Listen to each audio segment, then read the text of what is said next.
Urban va-t-il renouveler le succès de Leila Star avec la nouvelle création de ses auteurs, à savoir Ramvi et Felipe Andrade? Eh bien, c'est toute la question qu'on est en mesure de se poser et c'est ce que nous serons curieux d'observer dans les prochains mois et les prochaines semaines. Le dernier festin de Rubin arrive le 27 septembre dans toutes les bonnes librairies. Je suis en mesure de vous le proposer en avant-première. Il m'a été envoyé par les services de presse d'Urban Comics et je suis ravi pour plusieurs raisons. La première, c'est que j'ai adoré Leila Star.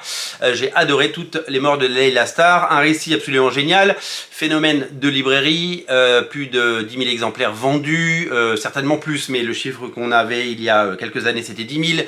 Une réédition en Urban Limited, ça fait partie des meubles, ça fait partie des grands succès de la collection Urban et ça fait partie de ces succès de bande dessinée mis en valeur dans cette très belle collection Urban, la collection Urban qui propose des titres indépendants, non pas au format comics indies, mais au format franco-belge, des BD qui sortent donc du rayon comics, qui sont sur les tables de mise en avant, qui sont poussés par les libraires qui ont apprécié, qui sont conseillés et qui arrivent à trouver le chemin du succès et en tout cas leur lectorat. Il faut s'en féliciter.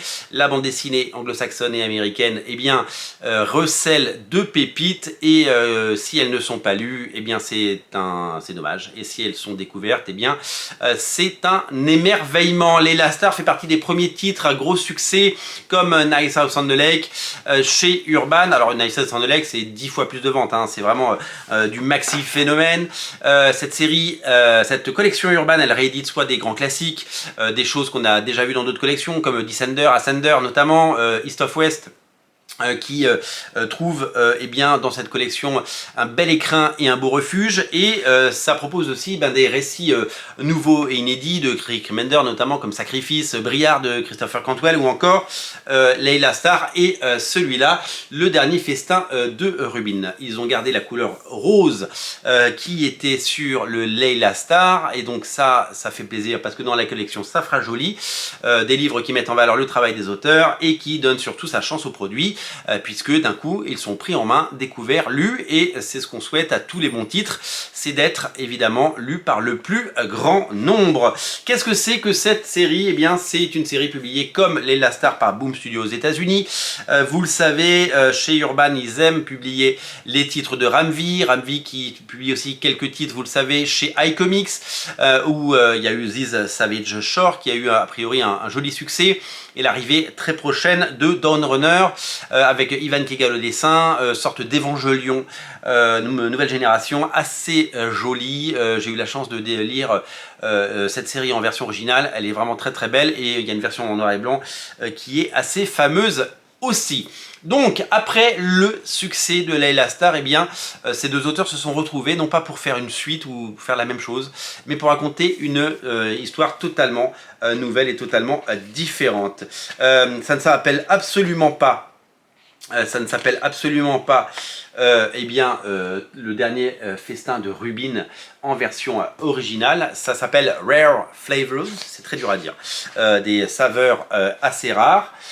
Et c'est une sorte de quête gourmande de ce personnage donc, qui s'appelle Rubin, ce personnage haut en couleur, chapeauté et gourmand, qui embauche quelqu'un pour documenter et filmer son voyage vers les saveurs et ça va être comme un géant carnet de voyage. En fait j'aime pas ce mot carnet de voyage parce que c'est toujours très ennuyeux les carnets de voyage.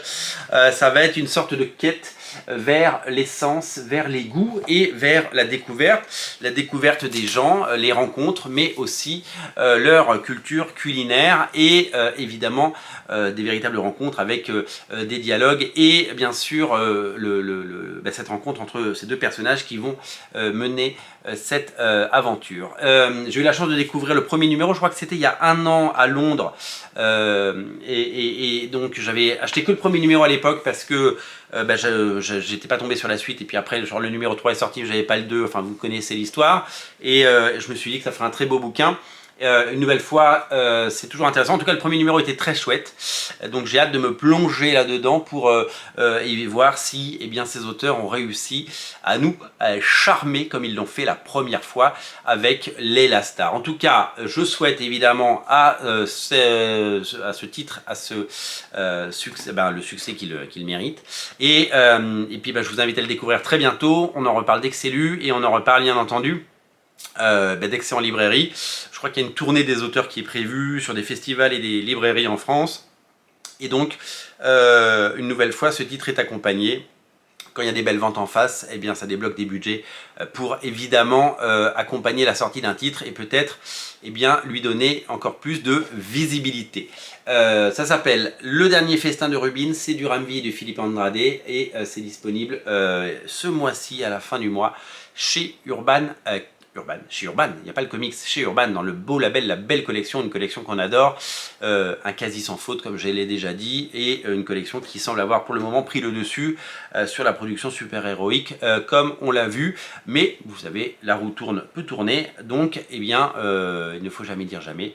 En tout cas, pour l'heure, c'est Rubin qui sera en vedette et qui sera mise en avant, bien entendu. Et je vous souhaite une excellente lecture. Et si vous voulez découvrir plus de titres en avant-première sur Radio Comics, n'oubliez pas de vous abonner à la chaîne Radio Comics. Il y a juste à cliquer et vous êtes abonné. C'est gratuit. Salut!